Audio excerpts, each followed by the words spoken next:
नमस्कार, मैं हूं आपके साथ मयंक। देखिए, एक बड़ी खबर इस वक्त आ रही है। अमेरिका के कई सारे प्लेन्स ने उड़ान भरी है और ये प्लेन पहुंच रहे हैं डिएगो गार्सिया, हिंद महासागर में अमेरिका का वो नेवी बेस जहां से किया जा सकता है ईरान पर हमला। देखिए, ये एक ऐसी खबर है जिस पर पूरे जितने डिफेंस एक्सपर्ट्स हैं उनकी नज़र है, जिस पर ईरान की नज़र है और जिस पर चीन की खास तौर पर नज़र है।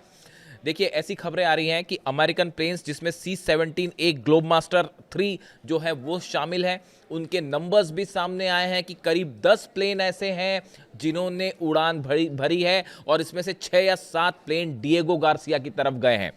डिएगो गार्सिया हिंद महासागर में एक वो बेस है, नेवी बेस है अमेरिका का, जहां पे बड़ी संख्या में फाइटर जेट्स हैं और यहां पे B-2 बॉम्बर्स भी रखे जाते हैं। जब पिछली बार जंग की बात हो रही थी कि ईरान पर जब हमले हुए थे, 12 दिन की जंग हुई थी, तब भी B-2 बॉम्बर्स डिएगो गार्सिया में पहुंचे थे। और अब बताया जा रहा है कि C-17 ग्लोब मास्टर जो अमेरिकी प्लेन्स हैं वो यहां पर पहुंचे हुए हैं। अब देखिए, ये जो ग्लोब मास्टर्स है अमेरिका के, इसमें काफ़ी सारे जो है सैनिक ले जाए जा सकते हैं, हथियार ले जाए जा सकते हैं, लॉजिस्टिक्स सामान जो है, मिसाइल्स जो हैं वो ले जाई जा सकती है। और बताया जा रहा है ये सब के सब डिएगो गार्सिया पहुंचना शुरू हो गई हैं। अब सबसे बड़ा सवाल जो ये माना जा रहा है कि ईरान पर हमला अगर B-2 बॉम्बर्स से होता है पिछली बार की तरह, तो क्या डिएगो गार्सिया से फ्लाई करेंगे B-2 बॉम्बर्स? देखिए, ये बड़ी खबर है। ये समझना पड़ेगा कि ईरान पर अगर हमला होता है तो किस जगह से हो सकता है। पहली बात तो ये साफ समझिए, अगर ईरान पर हमला होता है F-35 जेट से, F-16 से, तो ये जेट्स दो जगह से उड़ान भर सकते हैं। एक तो अमेरिकन बेसिस से, जैसे कि जॉर्डन में मैंने आपको कल बताया था, बड़ा मूवमेंट हो रहा है जॉर्डन में जो है अमेरिकन प्लेन्स आ रहे हैं काफ़ी संख्या में। वहाँ से हो सकता है, कुवैत से हो सकता है, सीरिया से हो सकता है, इराक तो खाली कर दिया, अल उदैद से भी नहीं होगा, सऊदी से भी मुश्किल है क्योंकि उनको डर है कि ईरान फिर मिसाइलें बरसा देगा। लेकिन कुवैत, जॉर्डन, ये वो इलाके हैं, सीरिया, जहाँ से F-16 या F-35 फ्लाई कर सकते हैं। एयरक्राफ्ट कैरियर जब पहुंच जाएगा मेडिटेरियन सी में, तो उससे अब्राहम लिंकन से 90 उसमें F-35 जेट्स हैं, वहां से फ्लाई करके हमला हो सकता है। और जो तीसरा और सबसे बड़ा ऑप्शन है जिसकी ऐसी आशंका जताई जा रही है कि अमेरिका इस्तेमाल करेगा, तो वो डिएगो गार्सिया का बेस होगा। अब देखिए, डिएगो गार्सिया से ईरान का डिस्टेंस है करीब 3800 से 4000 किलोमीटर। यानी आप अगर डिस्टेंस माने ईरान से डिएगो गार्सिया का, तो वो करीब 4000 किलोमीटर है।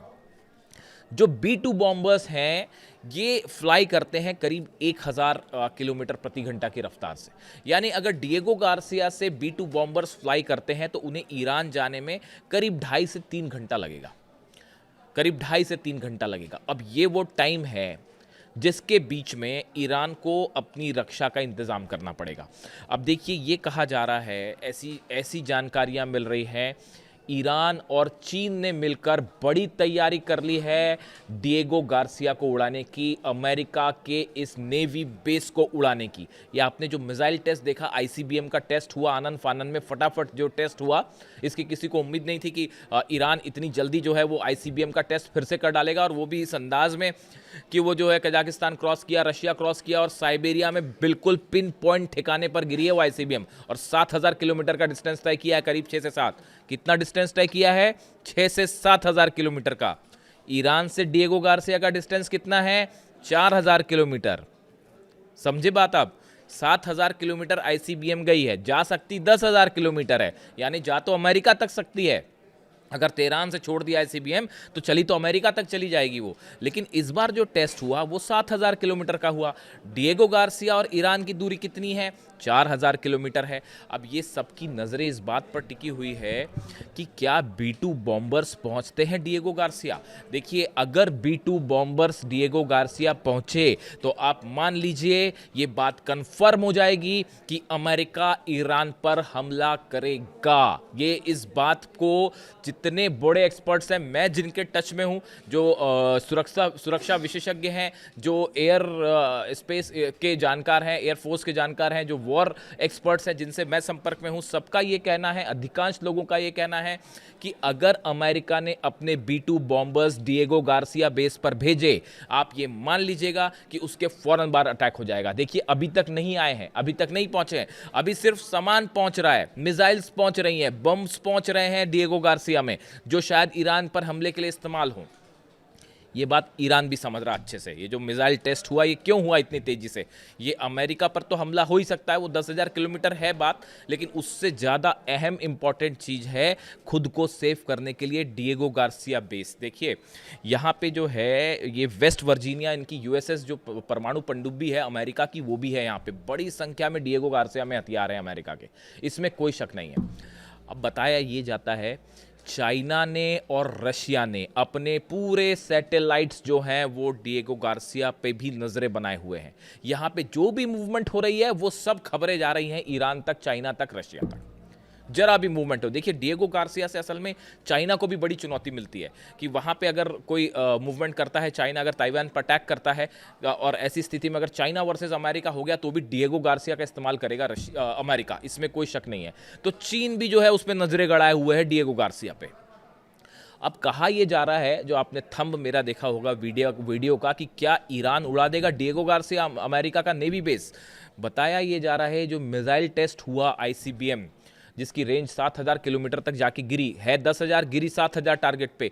क्या ये बात है? ऐसा कहा जा रहा है कुछ एक्सपर्ट्स की तरफ से। ये जो बार बार ईरान कह रहा है हम प्रीएम्प्टिव स्ट्राइक कर देंगे, प्रीएम्प्टिव मतलब हमें ये कंफर्म हो गया कि हम पे हमला होने वाला है, ईरान मिसाइल दाग देगा, इस बार इंतजार नहीं करेगा। क्या ईरान अपनी इस ICBM को अमेरिका के नेवी बेस को उड़ाने में इस्तेमाल करेगा? देखिए कहा यह जाता है B2 बॉम्बर्स की अगर बात करें, B2 बॉम्बर्स एक ऐसा प्लेन है, ऐसा जेट है कि जो एक बार टेक ऑफ कर गया तो आसमान में उसको गिराना बड़ा मुश्किल है। देखिए उड़ता धीरे है, 1000 किलोमीटर की रफ्तार है उसकी प्रति घंटे की, ज़्यादा तेज रफ्तार नहीं है, लेकिन उसको राडार में पकड़ना इम्पॉसिबल है, बहुत मुश्किल है। मतलब हालांकि कुछ ऐसे दावे होते हैं कि चाइना और रशिया के कुछ सैटेलाइट उसको पकड़ लेते हैं, ऐसा कहा जाता है, लेकिन फिर भी बहुत मुश्किल है। यानी अगर एक बार B2 ने बॉम्ब्स लोड करके उसने टेक ऑफ कर लिया तो रास्ते में उसको रोकना या मिसाइल से गिराना, भाई मिसाइल से आप तब गिराओगे ना जब राडार पर लोकेट करोगे, वही बहुत मुश्किल हो जाएगा। यानी B2 बॉम्बर्स ने एक बार उड़ान भरी, यानी वो फिर अपने टारगेट तक जाएगा ज़रूर, उसको रोकना बड़ा मुश्किल है।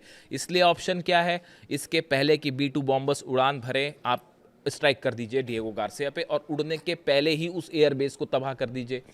ये बड़े सारे एक्सपर्ट्स बता रहे हैं कि अगर ये स्थिति बनती है, देखिए USS अब्राहम लिंकन पहुंचने वाला है, 24 घंटे की और बात है, 23 तारीख की दोपहर तक आप मान के चलिए पहुंच जाएगा B2 बॉम्बर। जो अब्राहम लिंकन जो एयरक्राफ्ट कैरियर, वो ईरान के करीब पहुंचना शुरू हो जाएगा। रूजवेल्ट ऑलरेडी आ रहा है। इस हालत में B2 बॉम्बर्स, अमेरिका भी ये दिखाना नहीं चाहता कि हमने B2 बॉम्बर्स पहुंचा दिए हैं डिएगो गार्सिया, क्योंकि ईरान पे हमले के लिए एक बार फिर सरप्राइज एलिमेंट होगा, जैसे वेनेजुएला ने के खिलाफ हमले पर किया। इसलिए हमला कब होगा ये डेट सामने नहीं। अमेरिका की कोशिश है कि ये पता ना चल पाए, लेकिन चाइना और रशिया लगे हुए हैं सैटेलाइट्स इमेजेस देने में ईरान को। अब ये बताया जाता है कि ये ईरान की रणनीति, चाइना की रणनीति का बड़ा हिस्सा हो सकता है कि जैसे ही ये बात कंफर्म हो जाए कि भाई वहाँ मूवमेंट है, B2 बॉम्बर्स आ गए हैं और किसी तरह का हमला हो सकता है, उसके पहले ही टेक ऑफ करें B2 बॉम्बर्स। उसके पहले ही क्या ईरान अपनी नए ICBM से डिएगो गार्सिया को, अमेरिका की इस नेवी बेस को उड़ा देगा। ये सिर्फ एकमात्र तरीका होगा B2 बॉम्बर्स का रोकने का, और ये बहुत बड़ा सेटबैक होगा अमेरिका के लिए। देखिए जो मिसाइल गिरी, अभी बताया जा रहा है जो टेस्ट हुआ ICBM का, उसने बड़ा एक्यूरेट डेड पॉइंट जो डिसाइडेड था उसको डिस्ट्रॉय किया, यानी बिल्कुल सटीकता के साथ गिरी है। ईरान की मिसाइल्स की खास बात यह है, आप देख लीजिए फतेह 2 हो, खुर्रमशहर हो, सेजिल हो, ये सब जितनी मिसाइल्स थी जो 12 दिन की जंग में इस्तेमाल हुई, ये सब के सब बड़े टारगेटेड निशाने पे गिरी हैं। और MRV टेक्नोलॉजी भी थी इसमें कि एक वॉरहेड के साथ कई वॉरहेड्स निकल के कई मल्टीपल निशाने हो सकते।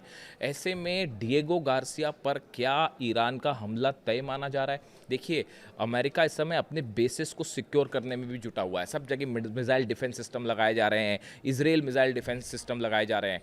मिडिल ईस्ट में जो बड़े देश थे वहाँ से अपने सैनिक हटा लिए गए कि भाई हम उन पर हमला नहीं होने देंगे, कि सऊदी ये दिखाना चाहता है कि भाई हमने कोई मदद नहीं किया, अमेरिका की कतर भी यही दिखाना चाहता है, UAE भी दिखाना चाहता है। तो देखिए ये ऐसा है, इस हालात में जो हमले B2 बॉम्बर्स से होंगे उसकी एक बड़ा उसका ठिकाना डिएगो गार्सिया होगा। इसलिए जो जितने डिफेंस एक्सपर्ट्स हैं जो ईरान पे इस बात पे नज़रें बनाए हुए हैं कि कब हमला होगा, वो सब ये जानना चाहते हैं कि डिएगो गार्सिया में B2 बॉम्बर्स कब पहुंचेंगे। आप भी नज़र रखिए, जिस दिन ये खबर आई कि डिएगो गार्सिया में B2 बॉम्बर्स पहुंचे हैं, उसको आप ग्रीन सिग्नल मान लीजिएगा कि बस अब ये हमले की तैयारी पूरी है और इंतज़ार शायद एयरक्राफ्ट कैरियर का। इसी बीच अमेरिका चीन की बड़ी प्लानिंग, चाइना ने अपने सैटेलाइट्स दे रखे हैं इस्तेमाल के लिए। ईरान को पूरी मदद हो रही है, रशिया भी मदद कर रहा है। और ऐसे में क्या मिसाइल्स के जरिए खास तौर पर जो ICBM नया टेस्ट हुआ है, देखिए हालांकि खुर्रमशेर 4 भी माना जाता है कि उसका जो एडवांस्ड वर्जन है जो कि अभी टेस्ट नहीं हुआ है, मतलब उसको दिखाया नहीं गया, उसकी भी रेंज बताया जाता है कि 4 से 5000 किलोमीटर्स तक है। यानी अगर चाहें तो वो भी पहुंचाई जा सकती है वहाँ तक, डिएगो गार्सिया तक। तो ऐसी सूरत में क्या ईरान नेवी बेस को अटैक करेगा? और अगर अटैक करता है तो बिना डिफेंस सिस्टम के ये मिसाइल्स को रोकना अमेरिका के लिए टेढ़ी खीर होगी। इसीलिए कहा जा रहा है कि ईरान हो सकता है कि B2 बम्बर्स पहुंचे और वो टेक ऑफ करें, उसके पहले ही ईरान चीन के साथ मिलकर ये बड़े नेवी बेस पर बड़ा अटैक कर सकता है। इससे जुड़ा जो भी अपडेट होगा आप तक पहुंचाएंगे। वीडियो कैसा लगा ज़रूर कमेंट करें, आपकी हर कमेंट्स में पढ़ता हूं। बताएं आपकी क्या राय है। Thank you so much.